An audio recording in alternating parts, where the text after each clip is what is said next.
తెలంగాణ స్వరం ప్రేక్షకులకి నమస్కారం. నేను తేజశ్రీ. 7,000 రూపాయల కోసం సొంత అన్ననే తన తమ్ముడిని మరదలను అత్యంత పాశవికంగా హత్య చేసిన ఘటన మీర్చౌక్ పోలీస్ స్టేషన్ పరిధిలో తీవ్ర కలకలం రేపింది. నూర్జాన్ బజారార్ ప్రాంతానికి చెందిన అక్విల్ ఖాన్, అజ్మేరా బేగంలు దంపతులు. వీరికి 4 సంతానం. అక్విల్ ఖాన్కు 2 సోదరులు ఉన్నారు. పెద్ద సోదరుడు ఆదిల్ ఖాన్ వద్ద అందరికన్నా చిన్న తమ్ముడు అక్విల్ ఖాన్ 7,000 రూపాయలు అప్పుగా తీసుకున్నాడు. ఈ నేపథ్యంలో పలుమార్లు వారి మధ్య గొడవలు తలెత్తాయి. సోమవారం సాయంత్రం మరోసారి చిన్న తమ్ముడు ఇంటికి వచ్చిన ఆదిల్ ఖాన్ డబ్బులు ఇవ్వమని గొడవకు దిగాడు. వారి మధ్య మాటామాటా పెరగడంతో కోపోద్రిక్తుడైన ఆదిల్ ఖాన్ కత్తితో తన తమ్ముడు అక్విల్ ఖాన్, అజ్మేరా బేగంల గొంతు కోసి అతి దారుణంగా హతమార్చారు. పోలీసులు కేసు నమోదు చేసుకుని దర్యాప్తు చేస్తున్నారు. నమస్తే. ఈరోజు 20th ఏప్రిల్ సుమారు 6 గంటలకి పోలీస్ స్టేషన్కి ఇన్ఫర్మేషన్ వస్తుంది జరిగింది. డబుల్ మర్డర్ అయింది సుల్తాన్పూర్ ఏరియా మీర్చౌక్ పిఎస్ లిమిట్లో అని. దాని మీద మా ఇన్స్పెక్టర్, స్టాఫ్, ఏసీపీ గారు అందరు కూడా సీన్ విజిట్ చేశారు.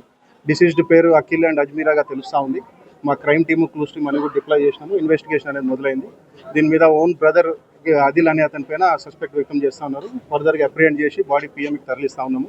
ఫర్దర్ అప్రిహెండ్ అయిన తర్వాత క్వశ్చనింగ్ చేసి పిఎం మీద వచ్చేదాన్ని బట్టి ఇన్వెస్టిగేషన్ ఫైనలైజ్ చేస్తాం. ఫర్దర్ ప్రోగ్రెస్ అప్డేట్ చేస్తాం. అది ఇంకా అసర్టైన్ చేసేది ఉందండి. ఇంకా ఇన్వెస్టిగేషన్ ఆన్గోయింగ్ ఉంది. అది ప్రోగ్రెస్ ఉన్నాక మీ అందరికి అప్డేట్ చేస్తాం. అది పిఎంఈ రిపోర్ట్లో తెలిసిన తర్వాత అది కూడా తెలియజేస్తాం. Thank you. औज़ु बिल्लाहि मिनश शैतानिर रजीम, बिस्मिल्लाहिर रहमानिर रहीम।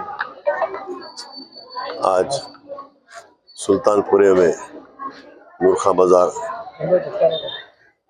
मगरिब से पहले फैमिली डिस्प्यूट पर बड़े भाई आदिल ने अपने छोटे भाई अखिल और उनकी बीवी अजमेरी बेगम का कत्ल कर दिया। यहाँ ने नकीब मिल्लत अल्लाह बैरिस्टर असदुद्दीन ओवैसी साहब को मैंने बताया और जाकर उसकी कार्रवाई कीजिए। यहाँ पर मेरे साथ साबिक़ा मजलिस इत्तेहादुल मुस्लिमीन के सदर और दीगर मजलिस इत्तेहादुल मुस्लिमीन के जिम्मेदारान भी यहाँ पर हैं और पुलिस भी यहाँ पर आई है। अभी कत्ल के किस वजह से हुआ, कुछ फैमिली डिस्प्यूट था, पूरा बराबर मालूम नहीं हुआ। पुलिस इसकी इंक्वायरी कर रही है और भाई भी अरेस्ट हो चुका है। अब ये लोग को पोस्टमार्टम के लिए दवाखाने में उनकी लाशें शिफ्ट कर रहे हैं। लेडी प्रेग्नेंट थी, पता नहीं है, जो बता रहे हैं प्रेग्नेंट थी लेडी।